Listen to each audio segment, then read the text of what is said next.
¿qué tal? ¿Cómo están? ¿Quién no ha soñado con heredar una fortuna de un tío rico? Aunque a menudo no todo es oro lo que reluce, y como le pasó a Alejo, el protagonista de la novela El auto de Carlos Regerman, puede verse obligado a atravesar el país de norte a sur en un viejo escarabajo Volkswagen.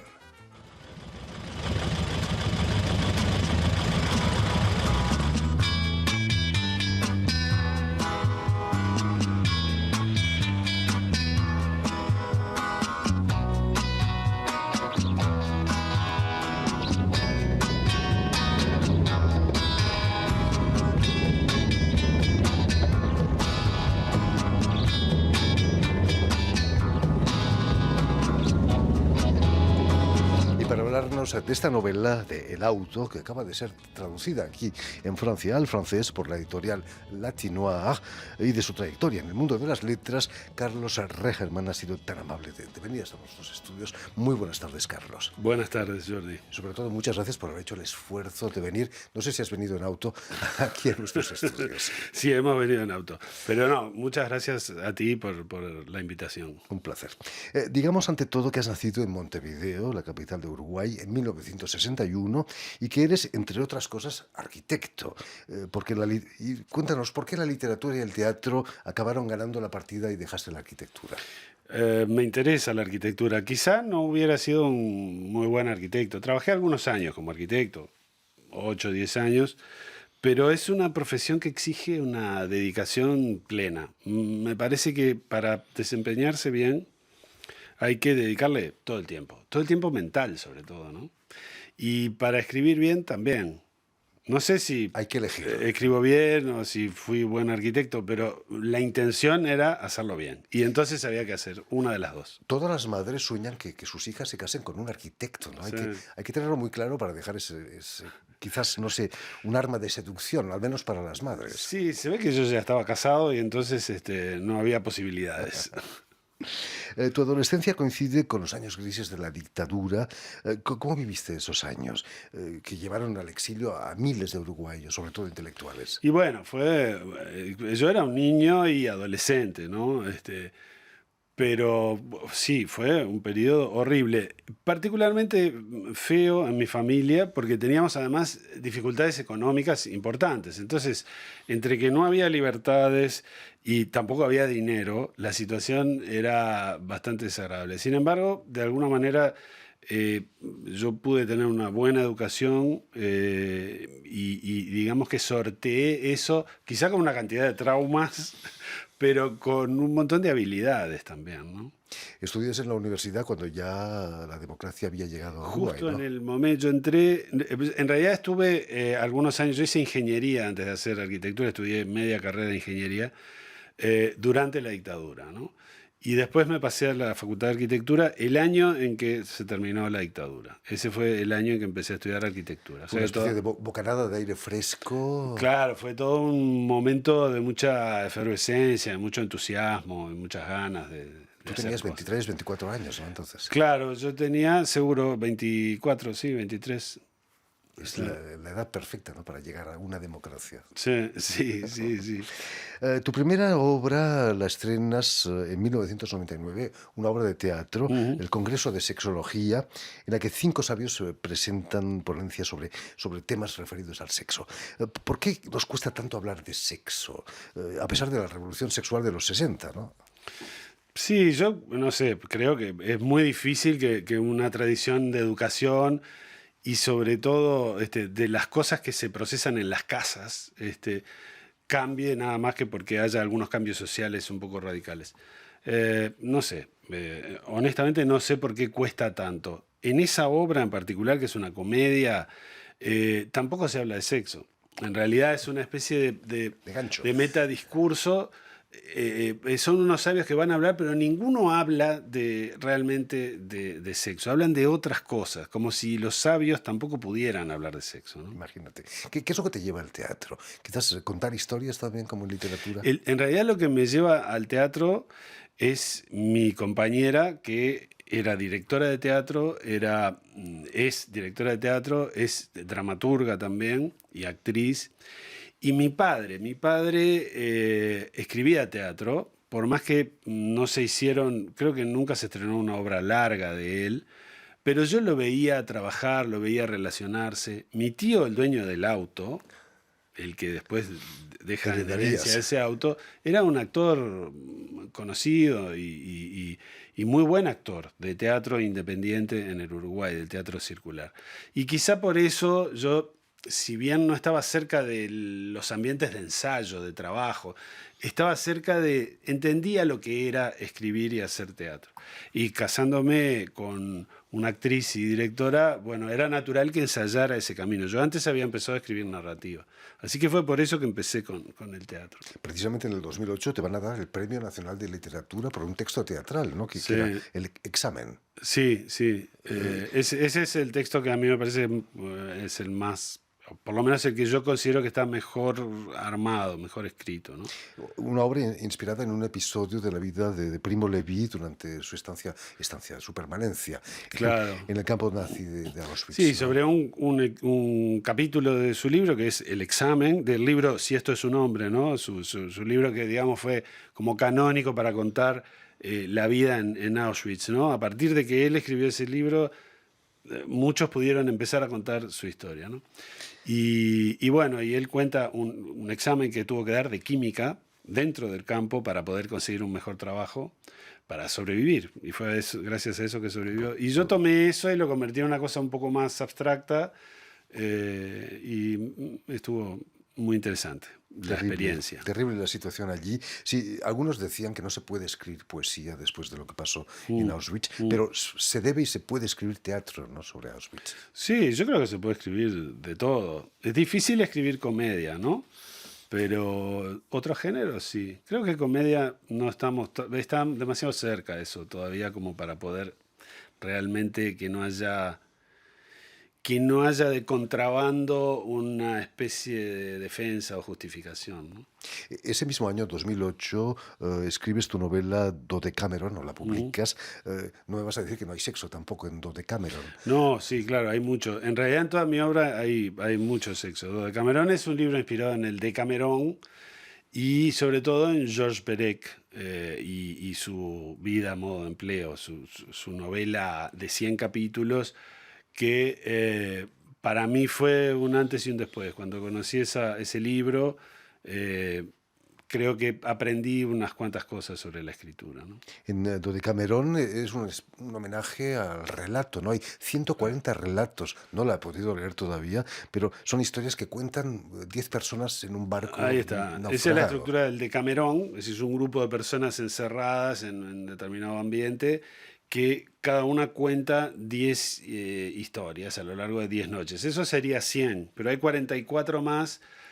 Es un poco por un juego formal. Esas otras se agregan para que no sea un Decamerón, sea algo más, un dodecamerón, 12 por 12, Casi 144. es mejor que las mil y una noches, casi, ¿no? Y no tiene tantas, pero tiene unas Menos mal. cuantas. Volviendo a la novela El auto, que acaba de ser traducida al francés Ujú. por Latinois, una editorial de París, ¿has heredado De- alguna de- vez de un tío rico, ujú. como cuenta el personaje en la Y novela? la novela es punto por punto verídico, todo, salvo una escena de una fiesta que no, no, Sí, no, es no tuve la suerte la más erótica de no toda la sé, novela. no participé en una fiesta así.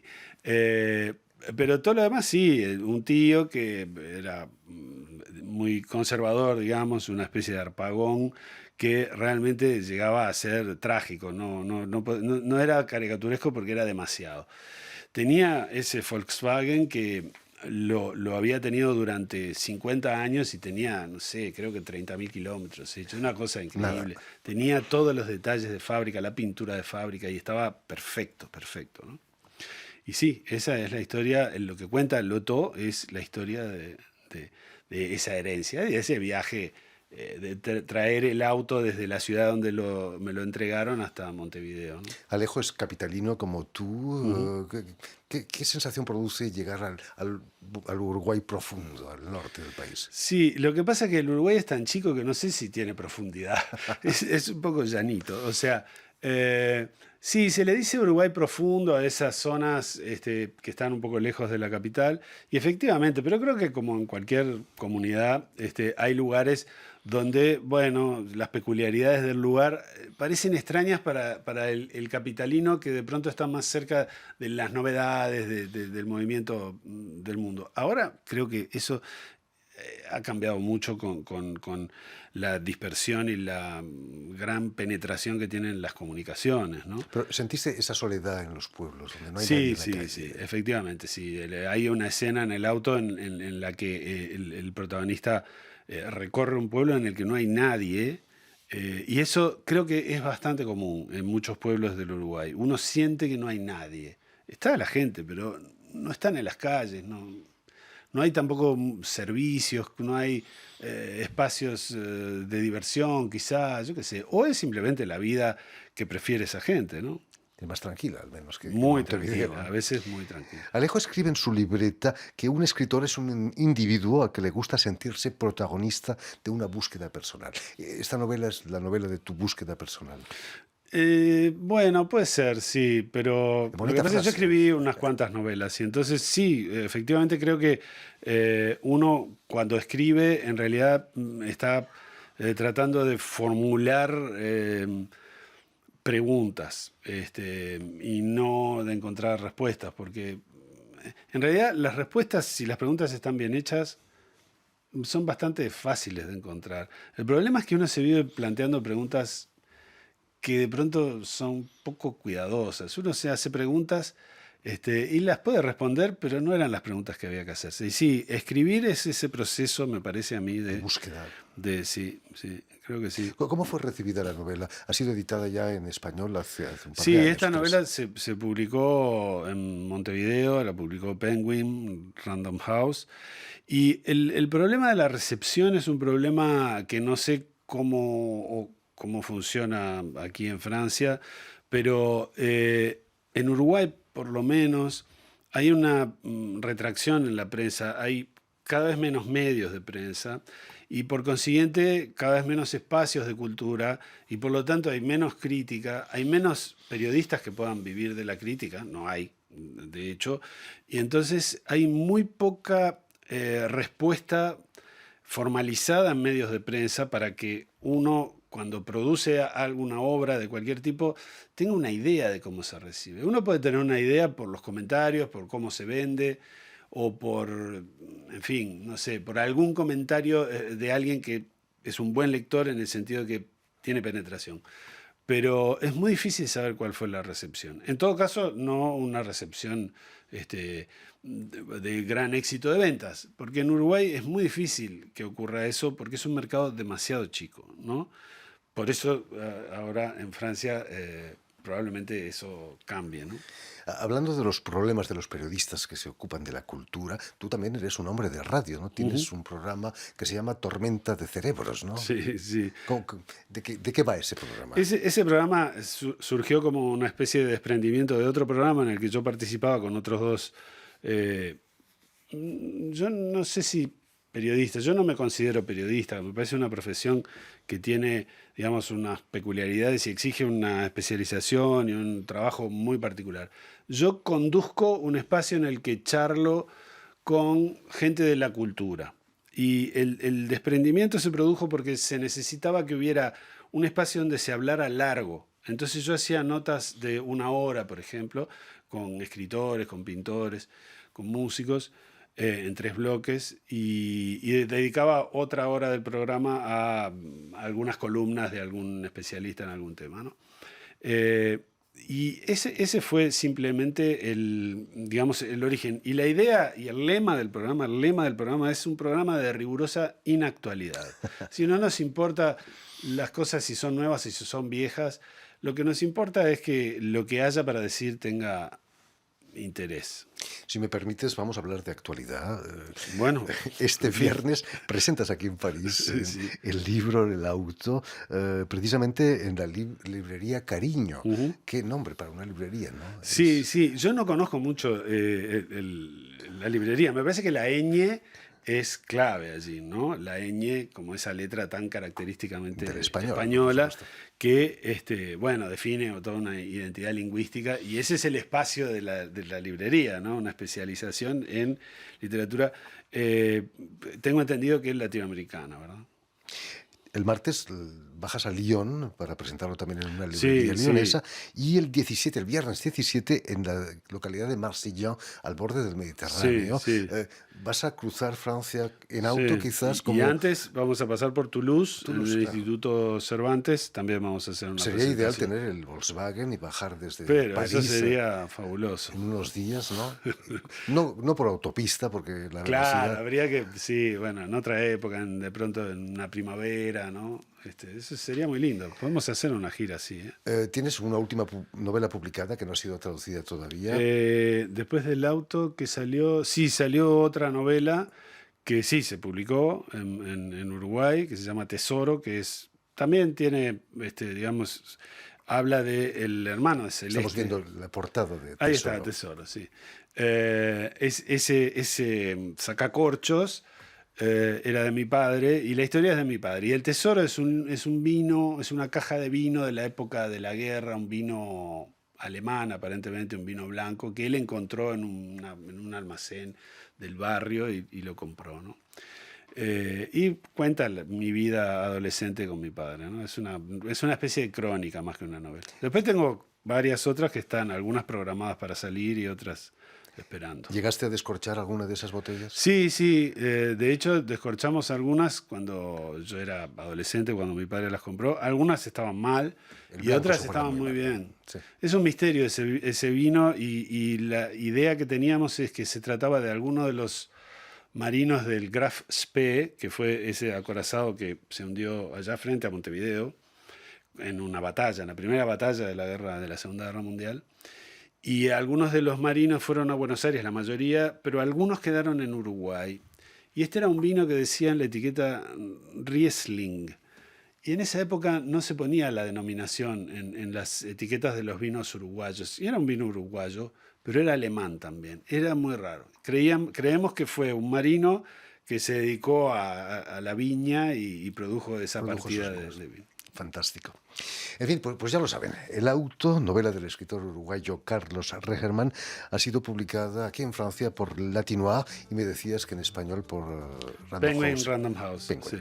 Sí. Si están en París, pueden asistir este viernes, como decíamos, a la librería Cariño, en el número 21 de la Rue du Chalet, en el distrito 10 de París, para la presentación de este libro.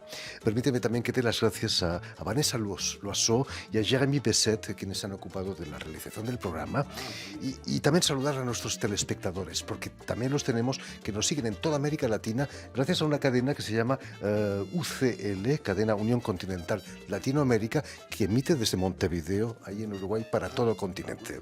Y también, por supuesto, a los oyentes y espectadores del canal Suma de la Universidad Autónoma del Estado de Hidalgo, en México. Toda esa gente nos puede ver. Buenísimo. Y a ustedes, muchísimas gracias por su atención, y les damos cita para una nueva edición de El Invitado de Radio Francia Internacional.